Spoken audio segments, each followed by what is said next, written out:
तसेच सावित्रीबाई फुले यांच्या प्रतिमेला अभिवादन करतो आणि आजचं मी काही आपला मनोगत व्यक्त करून काही तुम्हाला मार्गदर्शन देतो.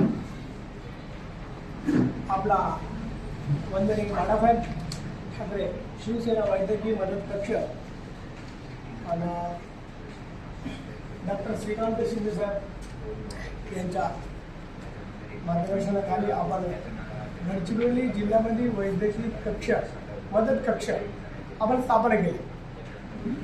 तर त्या वरिष्ठांनी आपल्याला माहिती दिला त्याप्रमाणे आपण या कार्य हाती घेतला आहे.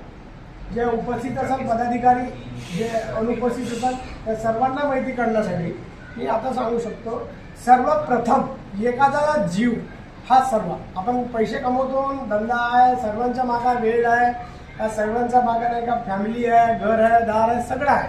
परंतु एखाद्याला मदत 10 रुपये मिळून 10 लोकांच्या विचारांना एखादा जीव वाचल हा सर्वप्रथम हा मानव सेवा हा ईश्वर सेवा आहे, सर्वप्रथम सेवा आहे. ज्यांना कोणाला कळत नाही, माहित नाही, मग कोणाला डॉक्टर ऐकत नाही.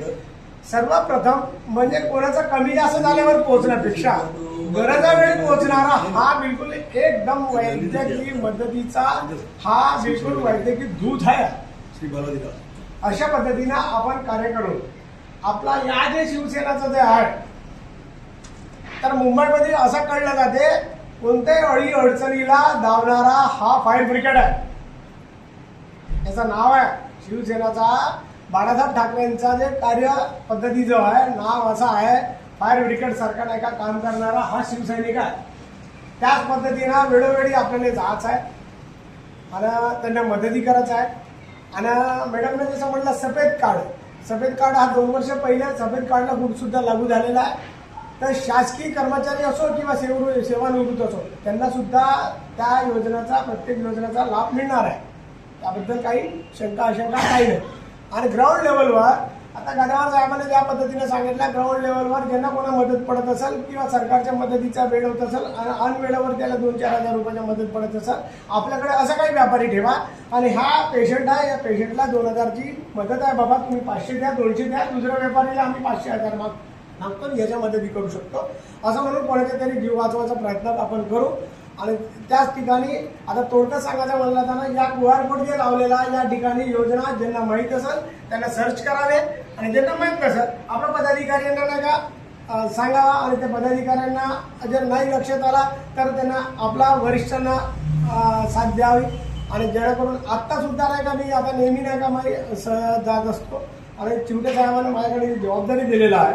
सर म्हणे नाहीतरी तुम्ही वैद्यकीय या ठिकाणी सरकारी दवाखान्यामध्ये नेहमी जात राहता आणि त्या ठिकाणी तुम्ही आमच्या वैद्यकीय मदत कक्षाच्या माध्यमातून तुम्ही थोडंफार नाही का हाती घेऊन नाही का या सूत्र नाही का तुम्हाला आज भेटेल. आजच्या तारीखचा तुम्हाला दाखवतो. हे 10 तारीख 3 आजच्या पावती आहे. एका मुलाचा गव्हर्नमेंट हॉस्पिटलमध्ये इथे खुली असताना नाही का रडत होत असल्याच्या थोडंसं आम्ही घाबरलेला थोडंसं या सरमध्ये तुम्ही आला तर बरोबर. तर 2 मिनिटाचा मला वेळ गेला तरी काय होईल त्या डॉक्टरपाशी संपर्क साधणे थोडंसं सांगणे सर थोडं लक्ष पुरवा त्या गोष्टीकडे ते लक्ष पुरवतील. आणि सरकारी दवाखान्याचे जे विषय आहे सरकारी दवाखान्यामध्ये 100% सर्व ठिकाणी एम्सपर्यंत माझा मुलगा कित्येक पेशंटला नेलेला आहे एम्सला आणि एम्सला एकही सर्व टेबलवर तो हिंटाना दिला आहे.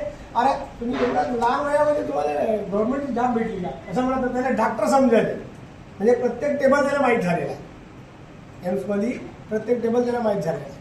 आणि आपला गव्हर्नमेंटच्या हॉस्पिटलमध्ये आपण गेलं समजा त्या ठिकाणी CS मॅडम सोबत आपलं चर्चा झालेला आहे. त्यांना सांगितलेलं आहे या पेशंटला उत्तम भोजन उत्तम व्यवस्था त्याच्यानंतर सरकारी दवाखान्यामध्ये येणाऱ्या डॉक्टर लोकांचा सर्व डॉक्टर लोकांचा मोबाईल नंबर त्यांचा वेळ जायचं वेळ याचं वेळ हा बोर्ड मला दिसला पाहिजे त्यांच्या निदर्शनात आणून दिलेला आहे. तुम्हाला ज्या ज्या गावामध्ये ज्या ज्या डॉक्टर असाल ज्या ज्या पदाधिकारी असाल त्या डॉक्टरचा नंबर अतिशय आवश्यक तुम्हाला तुमच्याकडे दिले पाहिजे. जर तो द्यायला टाळाटाळ करत असाल त्यातून तर गादेवार साहेबाला असा दुत्रमारे साहेबाचा न्यालेवारला असा किंवा आपला मॅडमला असा राऊत मॅडमला किंवा आपला कत्रोजवारला असा मले असा कोणाला तरी फोन करायचा. हा डॉक्टर आम्हाला नंबर द्यायला तयार नाही अत्यावश्यक असल्यामुळे त्याचा नंबर आपल्याकडे आणणे आवश्यक आहे. मग कोणत्या गोष्टी आपण कोणत्या कामात असतो, कोणता पेशंट जाते आणि त्याला ताबडतोब नका असं असं करावं, त्याची परिस्थिती काय आपण ओळखू शकतो. नाही तुमच्यांना जमत असेल त्याची ॲम्ब्युलन्सची व्यवस्था करा आणि त्याला रेफर करा, आम्ही इकडे सांभाळून घेऊ. संदर्भित ज्या गावाला आपण पाठवतो त्या गावाचा पदाधिकारीला आपण फोन करायचा. मला आष्टी याकडून चांबोर्शी याकडून नाही का 2011 पासून लोक काय म्हणे एका मंचावर राकेश बेलसारे सर जे आहे ते आमच्या मंचावर बसले असताना नाही का ते काय म्हणे आमचा आष्टीचा पेशंट पोहोचायचा अगोदर गडचिरोलीच्या सरकारी दवाखान्यामध्ये पोहोचणारा हा उपलवार म्हणे. बस ते आज अगोदर मी डॉक्टरकडे पोहोचतो केव्हा त्यानुसार आपण उशिरा पोहोचतो, आपलं कुठेतरी चुकतो आणि ते सर्वप्रथम त्याला प्राधान्य दिलं पाहिजे. आणि असे येणाऱ्या जे योजना आहे सगळ्या काही आहेत एखाद्याचे जीव वाचवण्यासाठी आपण वेळेत वेळ काढून देऊ शकतो. आणि या ठिकाणी या कार्यालय जे आहे आपला उद्देश असा आहे या ठिकाणी एखादा आपला गडचिरोलीच्या ठिकाणी बाहेर गावचे कोणी आले त्यांना बस नाही भेटली, उशिरा झाला किंवा रुग्णांचा काही बॅग ठेवायचा राहिला, काही झोपाचा राहिला, विनामूल्य ना ठेवता आपण 200 रुपये त्यांना झोपल आपला त्या आपला बॅग ठेवल किंवा आपला रुग्ण रिपेअर झाला किंवा बस भेटला त्या दिवशी दुसऱ्या दिवशी जाईल. आणि जर आपण मोफत ठेवला समजा तो विनाकारण असताना येऊन आपला पंखा चालू करेल, मोबाईल चालू करेल किंवा बसल असं होऊ शकतं. तर असं काही होणार नाही. याकडे पूर्ण लक्ष आपल्या नाल्यावर वगैरे देणार आहे. आणि आपला जे एकत्र येणे आपले 10 लोक येतील, बसतील, उठतील किंवा संपर्क होईल. आणि त्या ठिकाणी आता तुम्हाला पुढचा वेळ प्रत्येक गावाला मी एक फाउंडेशन चांगला मजबूत फाउंडेशनकडे मी आहो, त्याची जबाबदारी आहे माझ्याकडे, माझा हाती असलेला आहे. त्याचा आपण 10 ॲम्ब्युलन्सची व्यवस्था करणार आहोत. आणि त्याच्यानंतर त्याच्यामध्ये सुद्धा 12 ॲम्ब्युलन्स वगैरे जे असेल 12 म्हणा 24 म्हणा ते सगळं हळूहळू सगळं होईल. शब्द नाही देतो, मी काम करून दाखवणार आहोत. हा बाळासाहेब ठाकरेंच्या जे विचाराला आपण समोर घेणार आहोत. आणि त्याच पद्धतीनं माझ्या शब्दाला मान देऊन आणि गादेवाजीने म्हटले सर म्हणे तुम्ही सांगा म्हणे का मदत करता येईल, मी सगळं काही करतो. ज्या ठिकाणी थोडं बहुत शेअर करायचं असेल तरी मी करायला तयार आहे. तर गादेवाजीच्या नाही का जोरदार ताळ्यानं नाही का त्यांची हे करावा, त्यांना शब्द दिले आपल्याला आणि त्यांच्या शब्दानुसार त्यांना एटापल्ली ठिकाणी आणि गडचिरोलीच्या ठिकाणी आणि बाकायदा त्या ॲम्ब्युलन्स इको गाडी ज्यांच्याकडे इको गाडी असेल तर सांगा इको गाडीवर आणि एक संस्थापकांचा फोटो, संस्थाचं नाव, फाउंडेशनचा आणि त्यातून सबसिडी, त्याच्यामध्ये एक ATM मशीन राहणार. तो वैद्यांच्या आपला रुग्णांचे तपासणी 60 प्रकारच्या रुग्णांच्या तपासणी आणि ग्रामपंचायत लेवलवर नाही का तो ही ग्रामपंचायत त्या मशीन सोबत एक डॉक्टर राहील आणि त्या डॉक्टर नाही का त्याला 60 प्रकाराचा नाही का ते एक स्लिप देईल, काका त्याला बिमारी आहे काका नाही आहे. एक्झॅक्ट ॲगो येणे 3 महिन्यानंतर तुम्हाला हार्ट अटॅक होऊ शकते. 3 महिने बिफोर तो तुम्हाला ते माहिती द्यायला हा सर्वात पहिला विषय आहे. आणि त्याकरिता 300 रुपये पर कॅन्डिडेट घेणार आहे, त्याच्यासोबत डॉक्टर राहणार आहे, त्या ॲम्ब्युलन्समध्ये असा व्यवस्था राहणार आहे. आणि दुसरा एक ॲम्ब्युलन्सची व्यवस्था आहे, आपल्याला त्या रुग्णाला एका ठिकाणावरून दुसऱ्या ठिकाणी शक्य होईल त्या पोहोचवण्यासाठी आपण चिवके साहेबांना किंवा बाकी श्रीकांत शिंदे साहेबांना वगैरे इकडून तिकडून आपण करू वेळेवर आपला प्रायव्हेट गाड्या वगैरे करून कुठल्याही प्रकारानं आपण तयार झाला पाहिजे. फक्त वैद्यकीय दूध तयार झाला पाहिजे आणि जर त्या पेशंटचा आपण जीव वाचवता येईल. आणि ह्या सर्वात जास्त पुण्य कमवण्याचं जे असेल तर जे भाग असेल आणि मानवाच्या ज्या रीतीनं नाही का जसं म्हणजे छत्रपती शिवाजी महाराजांनी जे सगळं काही जे कार्य केलेलं आहे आणि त्यांच्याच मार्गदर्शनानुसार आपण त्यांच्या म्हणजे जो आपला पद्धत असते त्यांचे जे स्वप्न असते त्याच ठिकाणी आपण नाही का त्याला आपण दुजोरा देऊन नाही का समोर नेले पाहिजे.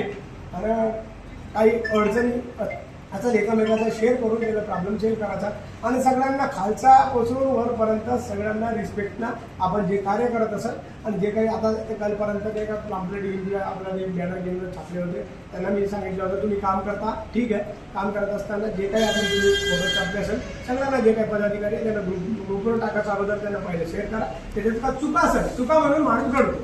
चुका असेल समजा तुम्हाला शेबाशी कशी भेटल चुका पहिले निदर्शनात हात म्हणजे मोठा आपला अधिकारी पाशी जाण्यापेक्षा चुका खालचा म्हणजे कार्यकर्त्यांच्या पदाधिकाऱ्यांच्या लक्षात आला समजा तर तुम्हाला चुकीचा मार्गाला जाऊ देणार नाही. आम्ही तुम्हाला अभय देतो.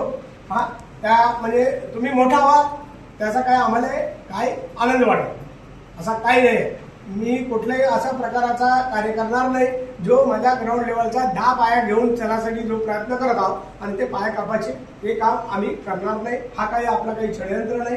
आणि आपला कोणती जिल्हा परिषद सगळे मिळून काम करतो. कुठला तरी नाही का इलेक्शन मध्ये उभा राहण्यासाठी आपण कोणा नाही झाले. एखाद्याचा म्हणजे आपला मुद्दा असा आहे, विषय फक्त आपण एखाद्याचा जीव वाचवला आला पाहिजे याकडे लक्ष देऊ. आज आपण या कार्यक्रमाला जमले आणि जास्त वेळ न घेता आणि तुम्हाला थोडक्यात नाही का मी सगळं काही सांगितलं असं मी समजतो. जे काही उरलेलं असेल समजा वेळोवेळी तुम्हाला ज्या काही अडचण असेल तर ते आपण देऊ. आज या कार्यक्रमाच्या निमित्तानं तुम्ही आलेल्या सगळ्या पदाधिकारींना आणि आपलं जे वरिष्ठ पदाधिकारी सगळ्यांना नाही का आज या ठिकाणी तुमचं हार्दिक स्वागत आहे. म्हणून आज काही आलेल्या त्यांना माननीय आपला नामदार साहेब आपला डॉक्टर आपला आंबेडकर साहेबांनी जे दिले होते त्यावेळी काही गैरहजर होते आणि ते नियुक्तीपत्र काही राहिलेलं आहे. ते नियुक्तीपत्र पण आपण सगळ्यांना देणार आहोत.